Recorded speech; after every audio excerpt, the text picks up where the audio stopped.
ಅಡಿಗೆ ಊಟದ ಬಿಡಿ ಅದು ಎರಡನೇ ಮಾತು. ಪ್ರತಿದಿನ ಬೆಳಗ್ಗೆ ಎದ್ದ ತಕ್ಷಣ ನೀವು ಏನು ಮಾಡ್ತೀರಿ? ಸಿಲಿಂಡರ್ನೇ ಯೂಸ್ ಮಾಡ್ತೀರಿ.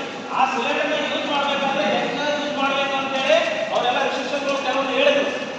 ಈಗಾಗಲೇ ಗ್ಯಾಸ್ ಏಜೆನ್ಸಿ ಅವರು ಹೇಳಿದರು ಅದನ್ನ ಬಲನ್ನ ಲೀಕೇಜ್ ಆಗೋ ಥರ ನೋಡ್ಕೋಬೇಕು. ಗ್ಯಾಸ್ ಯಾವ ಥರ ಲೀಕೇಜ್ ಆಗ್ತದ ಬೆಳಗ್ಗೆ ಬಂದ ತಕ್ಷಣ ನೀವು ಪೈಪನ್ನ ನೋಡ್ಕೋಬೇಕು, ರೆಗ್ಯುಲೇಟರ್ನ ನೋಡ್ಕೋಬೇಕು. ಇವನ್ನ ಮುಂಜಾಗ್ರತಾ ಕ್ರಮಗಳನ್ನ ಅವ್ರು ಹೇಳಿದರು. ಅದ್ರ ಜೊತೆಗೆ ನೀವು ಫೈರ್ ಆದರೆ ಏನು ಮಾಡಬೇಕು, ಬೆಂಕಿ ಹತ್ಕೊಂಡ್ರೆ ಏನು ಮಾಡಬೇಕು. ಬೆಂಕಿ ಹತ್ಕೊಂಡ್ರೆ ಒಳ್ಳೇದು, ಯಾವುದೇನು ಕೆಟ್ಟದಲ್ಲ. ಆದರೆ ಲೀಕೇಜ್ ಆಗಿದ್ರೆ ಅದಕ್ಕಿಂತ ಲೀಕೇಜ್ ಆಗಿದ್ರೆ ಭಾಳ ಅನಾಹುತ ಇದೆ.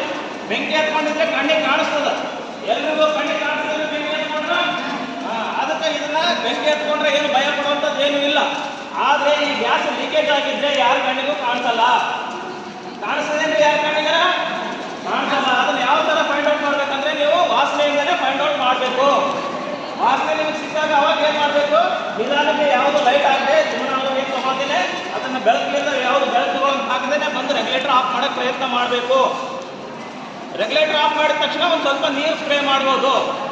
ಅದನ್ನು ಬಿಟ್ಟರೆ ನಿಮ್ಗೆ ಏನೂ ಅನಾಹುತ ಆಗೋದಿಲ್ಲ. ಎರಡನೇದಾಗಿ ಬೆಂಕಿ ಹತ್ಕೊಂಡಿದ್ರೆ ಏನು ಮಾಡಬೇಕು ಅಂದರೆ ಹಸಿ ತಟ್ಟನ್ನು ಮೇಲೆ ಹಾಕಕ್ಕೆ ಪ್ರಯತ್ನ ಮಾಡಬೇಕು. ಇದ್ರ ಮೇಲೆ ಹಸಿ ತಟ್ಟನ್ನು ಹಾಕಿ ಮುಚ್ಚುವಿಕೆಯಿಂದ ಬಂದ್ ಮಾಡೋಕ್ಕೆ ಪ್ರಯತ್ನ ಮಾಡಬೇಕು. ಅದು ಆಗಿಲ್ಲ ಅಂದರೆ ಏನು ಮಾಡಬೇಕು? ಈ ಸಿಲಿಂಡರ್ನ ಬೇರೆ ಒಂದು ಏನಾದರೂ ಸಹಾಯದಿಂದ ಹೊರಗಡೆ ಎಳ್ಕೊಂಡ್ಕೊಳ್ಳೋಕ್ಕೆ ಪ್ರಯತ್ನ ಮಾಡಬೇಕು.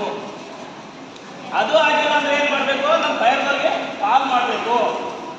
ನಿಮ್ಮ ಹತ್ರ ನಂಬರ್ ಇರೋಂಗಿಲ್ಲ ಅಂದರೆ ಯಾರ ನಂಬರ್ ಕಾಲ್ ಮಾಡ್ತಿರ್ಬೇಕು? ಕಾಲ್ ಮಾಡ್ಬೋದು, 108 ಮಾಡ್ಬೋದು, 112 ಮಾಡ್ಬೋದು. ಯಾವ ನಂಬರ್ ಕಾಲ್ ಮಾಡ್ಬೋದು. ಮಾಡ್ತೀರಾ?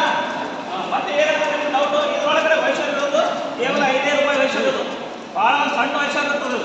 ಈ ವೈಶರ್ನ ನೀವು ಬೇಕಸ್ ಮಾಡಿದ್ರಿ ಅಂತಂದ್ರೆ ಸಿಲಿಂಡರ್ ಹಾಕುವಾಗ ಮತ್ತೆ ಈ ರೆಗ್ಯುಲೇಟರ್ ಹಾಕುವಾಗ ನೀವು ಅದು ಕಟ್ಟಾಗಿತ್ತು. ಆ ಕಟ್ಟಾಗಿರೋ ವೈಶರ್ನ ನೀವು ಇವ್ರ ಹತ್ರ ಆಗಲಿ ಯಾರ ಹತ್ರ ಆಗಲಿ ನೀವು ಸಿಲಿಂಡರ್ ವೈಶರ್ನ ಹಾಕಕ್ಕೆ ಪ್ರಯತ್ನ ಮಾಡಬೇಕು. ಅವರಾದ್ರೂ ನಿಮ್ಗೆ ಹಾಕೊಡ್ತಿರಲಿಲ್ಲ, ಗ್ಯಾಸ್ ಏಜೆನ್ಸಿಯವರಿಗೆ ಹಾಕಕ್ಕೆ